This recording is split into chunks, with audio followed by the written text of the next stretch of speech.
Railway station, भिखारी और व्यवसायी। दिल्ली के व्यस्त रेलवे स्टेशन पर हमेशा चहल पहल रहती थी। हर तरफ यात्रियों की भीड़, सामान का शोर और गाड़ियों की आवाजें, ये सब मिलकर एक अनूठा माहौल बनाते थे। इसी भीड़ में एक कोने में एक भिखारी बैठा था। उसका नाम था रामू। रामू एक बूढ़ा व्यक्ति था जिसके कपड़े फटे हुए थे और चेहरे पर गरीबी की गहरी छाप थी। उसकी आंखों में एक खालीपन था, जैसे दुनिया की सारी खुशियां उससे दूर चली गई हों। वह हर रोज स्टेशन पर आता, लोगों से भीख मांगता और जो कुछ मिलता उससे अपना पेट भरता। एक दिन स्टेशन पर एक व्यवसायी आया। उसका नाम था अजय। अजय एक सफल और धनी व्यक्ति था। उसके चेहरे पर आत्मविश्वास और तेज था। वह हमेशा महंगे कपड़े पहनता था और उसके हाथ में एक चमड़े का ब्रीफकेस होता था जिसमें उसके सारे जरूरी कागजात और डील होती थी। अजय स्टेशन पर अपनी ट्रेन का इंतजार कर रहा था। वह एक बेंच पर बैठा और अपने फोन पर बात करने लगा। तभी उसकी नजर रामू पर पड़ी।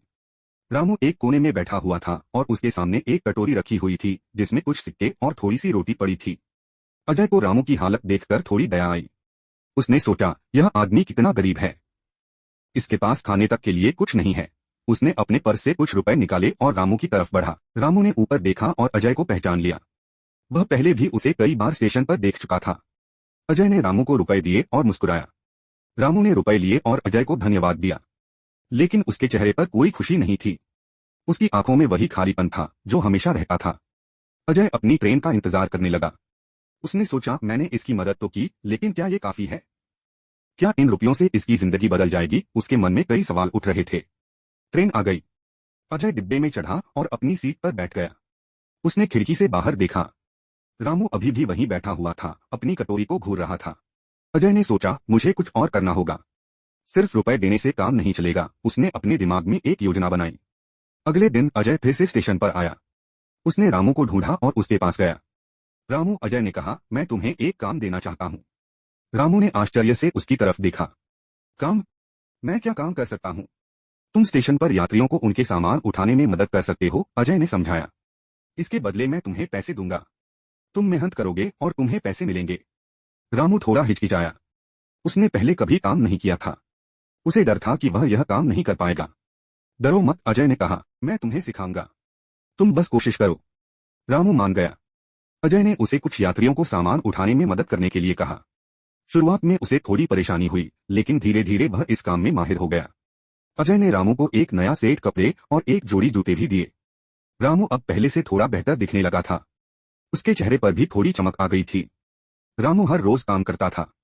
वह मेहनती था और ईमानदारी से काम करता था। यात्रियों को भी उसकी सेवा अच्छी लगने लगी थी।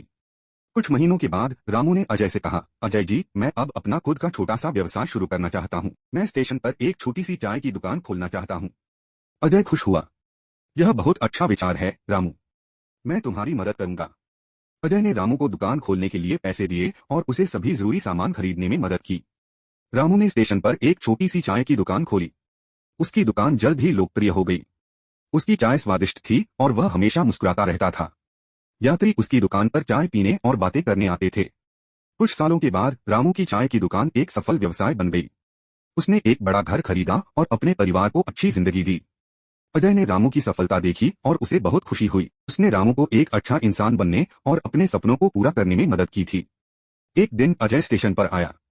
रामू ने उसे देखा और दौड़कर उसके पास गया। अजय जी, रामू ने कहा, आज मैं जो कुछ भी हूँ आपकी वजह से हूँ। आपने मेरी जिंदगी बदल दी। अजय मुस्कुराया। मुझे खुशी है कि मैं तुम्हारी मदद कर सका रामू। यही तो सबसे बड़ी बात है। यह कहानी हमें सिखाती है कि हमें दूसरों की मदद करनी चाहिए। हमें केवल रुपए देने से ही संतुष्ट नहीं होना चाहिए। हमें उन्हें एक बेहतर जिंदगी जीने का अवसर देना चाहिए। हमें उन्हें काम देना चाहिए, उन्हें आत्मनिर्भर बनाना चाहिए। यही सच्ची मदद है और यही रामू और अजय की कहानी का सबसे बड़ा सबक है। यह कहानी हमें दया, सहानुभूति और दूसरों की मदद करने की प्रेरणा देती है।